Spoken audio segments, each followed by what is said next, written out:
ভিন্ন দেশে অবস্থান করে সমগ্র বাংলাদেশীদের নেতৃত্ব দিয়েছেন জনাব তারেক রহমান। তারেক রহমানের নাম ইতিহাসের পাতায় লিপিবদ্ধ হয়ে থাকবে। তিনি তার নেতৃত্ব, তার দূরদর্শিতা, তার রাজনৈতিক ফিলোসফি দিয়ে 18 কোটি বাংলাদেশীদের নেতৃত্ব দিতে পারেন। 31 দফা সংস্কার প্রস্তাবের ভিত্তিতে গড়ে ওঠা নতুন বাংলাদেশের একজন কর্মী হয়ে আমরা থাকতে চাই।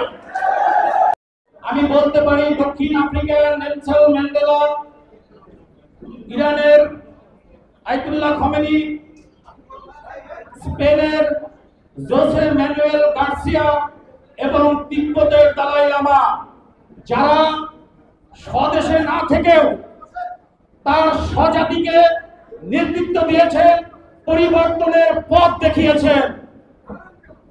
আমি পুরনো ইতিহাস যদি নাও ঘাটি, আমি যদি সমসাময়িক আধুনিক ইতিহাসের কথা চিন্তা করি, তাহলে বাংলাদেশের একজন নেতা রয়েছেন যিনি ফ্যাসিস্ট সরকারের নিপীড়নের শিকার হয়ে ভিন্ন দেশে অবস্থান করেও সমগ্র বাংলাদেশীদের নেতৃত্ব দিয়েছেন জনাব তারেক রহমান।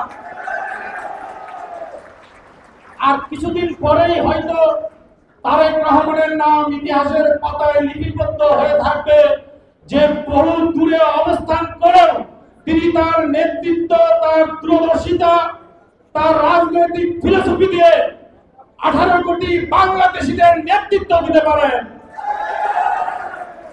প্রিয় উপস্থিতি, আসলে নেতা হওয়ার জন্য যে শারীরিকভাবে উপস্থিত হতেই হবে ব্যাপারটা তা নয়।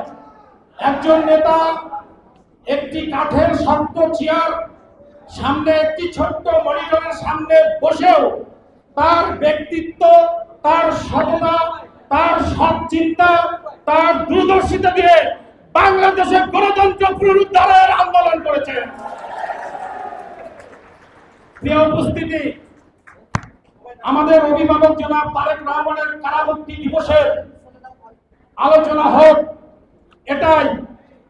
তারেক রহমান গণতন্ত্র পুনরুদ্ধারের যে নেতৃত্ব দিয়েছেন, উনি নতুন বাংলাদেশ গড়ার যে প্রত্যয় ব্যক্ত করেছেন, 31 দফা সংস্কার প্রস্তাবের ভিত্তিতে গড়ে ওঠা নতুন বাংলাদেশের একজন কর্মী হয়ে আমরা থাকতে চাই। আমাদের পদ পদবি কি আছে, সামাজিক মর্যাদা কি আছে, এটা বিবেচ্য বিষয় না। আমাদের প্রধান বিবেচ্য বিষয়, আমরা তারেক রহমানের কর্মী, আমরা তারেক রহমানের নেতৃত্বে বেড়ে ওঠা নতুন বাংলাদেশ গড়ার কর্মী। আজকের এই অডিয়েন্সে অনেক গুরুত্বপূর্ণ নেতা বসে আছেন।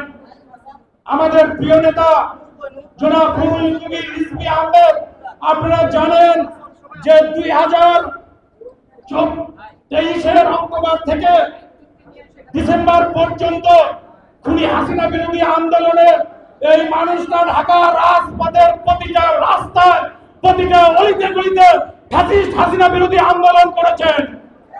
আমাদের এখানে আরো উপস্থিত রয়েছেন আমাদের ব্যারিস্টার মীর হেলাল ভাই, যিনি আন্দোলন সংগ্রামের একজন গুরুত্বপূর্ণ ব্যক্তি। আমাদের সেই নেতাদের বলতে চাই, এখানে তৃণমূলের নেতা কর্মীরা উপস্থিত রয়েছেন, আপনারা ওনাদের দিকে সুদৃষ্টি রাখবেন যেন আমাদের তৃণমূলের নির্যাতিত, কষ্ট করা এই 17 বছর ফ্যাসিস্ট হাসিনা বিরোধী আন্দোলনে যারা নিজের যৌবন বিসর্জন দিয়েছেন, তারা যেন হারিয়ে না যায়। আপনারা সুদৃষ্টি দিলে, আপনারা নেতৃত্ব দিলে ইনশাআল্লাহ এটা সম্ভব হবে। আমি আমার বক্তব্য আর দীর্ঘায়িত করতে চাই না। পরিশেষে আপনাদের সকলের সুস্বাস্থ্য কামনা করে আমি আমার বক্তব্য শেষ করছি। আল্লাহ হাফেজ। বাংলাদেশ জিন্দাবাদ, বাংলাদেশ জাতীয়তাবাদী দল জিন্দাবাদ। তারেক রহমান ফিরে দেশে আসবে, ফিরে বাংলাদেশে।